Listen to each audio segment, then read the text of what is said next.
ভিডিওটি junior homeopathic চিকিৎসক বন্ধুদের দেখানোর জন্য এবং শেখানোর জন্য, এবং আরেকটি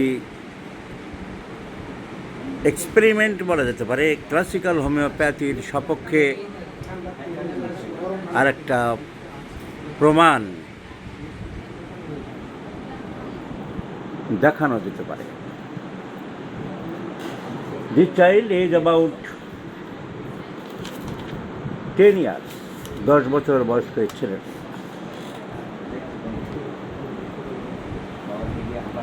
The physical makeup belongs to totally calcareous caste, fair, fatty and flabby. কি বললাম? fair, fatty and flabby। মোটা সোটা দেখতে, থলথলে চেহারা। তুমি কি মোটা সোটা না পাটকাঠির মতন? কিরকম তুমি? So physical makeup. এই ছেলেটির রোগটা হলো স্কিন ডিজিজ, কিন্তু অবজারভেশন ভালো করে দেখলে দেখা যাচ্ছে এটিতে ringworm variety. Ringworm variety গোল গোল চাকা চাকা যে কেটে ওঠে তাকে আমরা বলি রিং ওয়ার্ম। রিং রিং মানে আংটি, গোল গোলাকার জিনিস, তাকে রিং বলা হয়। দেখো রিংয়ের মতন দেখা যাচ্ছে, তাই এর নাম হচ্ছে রিং ওয়ার্ম। রিং ওয়ার্ম এই একটা, এই থায়ে একটা, এদিক ওদিক চারিদিক আছে, এই পায়ে আছে। আর কোথায় দেখলাম?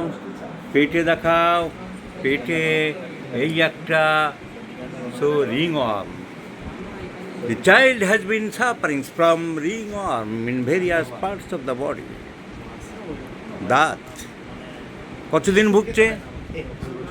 5 বছর, 5 years। তার এই 5 বছর চিকিৎসা কি হয়েছে? অ্যালোপ্যাথি হোমিওপ্যাথি সবই হয়েছে। Please come here.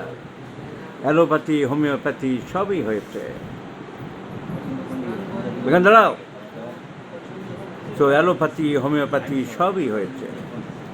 অ্যালোপ্যাথিরা নিঃসন্দেহে অনেক মলম লাগাতে দিয়েছে, কিন্তু পুরোপুরি সারছে না। যা নিয়ম চাই, যা আমরা বারবার দেখে চলেছি, যা আমরা বারবার দেখে এসেছি, মলম লাগালে আপাতত কমে যায়। কিছু অ্যাসিড, ক্রাইসোফেনিক, এটা ওটা দিয়ে মলমগুলো বানানো হয়, কিন্তু তারপরে 2 দিন 4 দিন সাপ্রেশন হয়, প্যালিয়েশন হয়, টেম্পোরারি রিলিফ হয়, কিন্তু তারপরে আবার যা তা। হোমিওপ্যাথির চিকিৎসা হয়েছে। লাস্ট আমার কাছে আসার আগে একজন হোমিওপ্যাথি ডাক্তারবাবু দেখেছেন। তার আগেও কি হোমিওপ্যাথি হয়েছিল? হোমিওপ্যাথি একবারই হয়েছে লাস্টে। তাহলে বেশিরভাগ অ্যালোপ্যাথি হয়েছে, বেশিরভাগ অ্যালোপ্যাথির চিকিৎসা হয়েছে। আমার কাছে আসার আগে একজন হোমিওপ্যাথিক চিকিৎসক দেখেছেন। কি ওষুধ দিয়েছেন তা আমরা জানতে পারিনি, কারণ প্রেসক্রিপশান উনি আনেননি। এখন যেহেতু 5 বছর হয়ে গেছে, বহুদিন ধরে রোগটি সারছে না। একজন হোমিওপ্যাথিক চিকিৎসক দেখেছেন, কিন্তু মাস 2 দেখেছেন, উনি বেশি দিন দেখেননি। কিন্তু তা হলো বাচ্চাটাকে দ্রুত সুস্থ করা যায় কি না, সেই চিন্তা থেকে বাবা আমার খবর পেয়ে চলে এসেছে।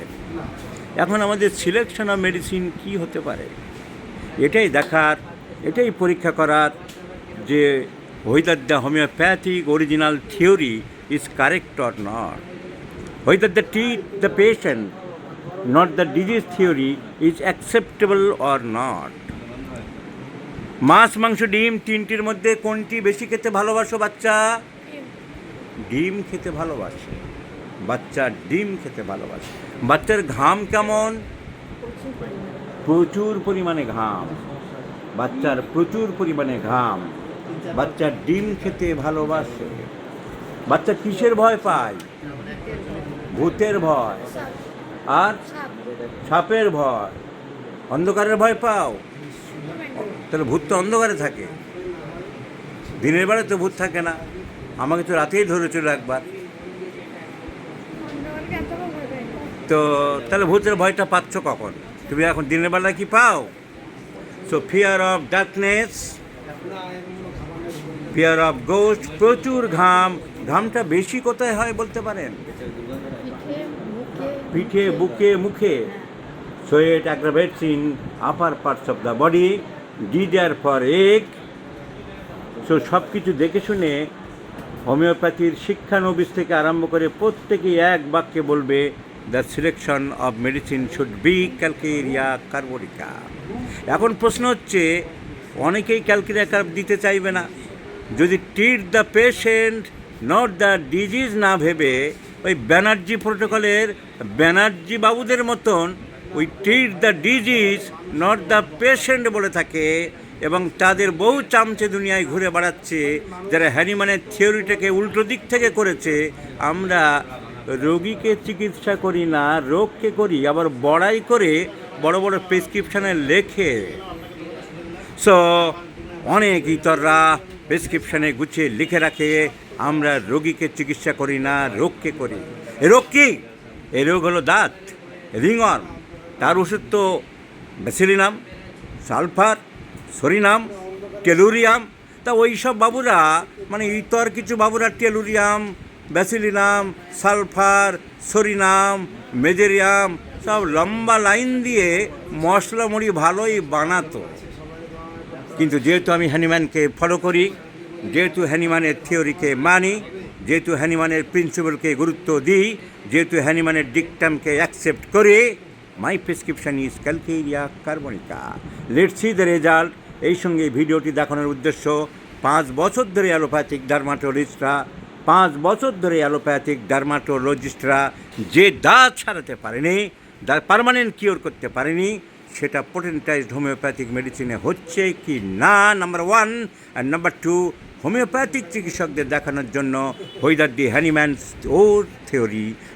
Original theory treat the patient not the disease is correct and acceptable or not. My prescription is Calcarea carbonica in 50 millesimal scale of potencies। একটা দাঁতের জন্য, একটা বাচ্চার সারা শরীরে রিংওয়ার্মের জন্য আমার সিলেকশন ক্যালকেরিয়া কার্বোনিকা। যা কোনো ম্যাথমেটিকায় বলা নেই যে এটা একটা দাঁতের ওষুধ। It is a good medicine for ringworm. So pathology does not help in homeopathic practice. Practice of medicine knowledge does not help in homeopathic practice. The disease knowledge, disease-oriented medicines do not help in homeopathic system of treatment, because homeopathy treats the patient, not the disease. এই ফর্মুলায় আমি এই দাঁতের পেশেন্টকে calcarea carb দিলাম। এটা একটা অত্যন্ত লক্ষণীয় এবং দর্শনীয় কেস হবে, সেই জন্যই আমি ভিডিওটি রাখলাম। দেখা যাক ক্যালকেরিয়া কার্বে বাচ্চাকে এই রিংওয়ার্ম থেকে মুক্তি দিতে পারে কি না। Let's see the result my friends. Stay with me. Of course I shall share with this case once again after 3 months। ঠিক আছে বাচ্চা, বলা তুমি সব বুঝেছ? সাব্বাস বেটা।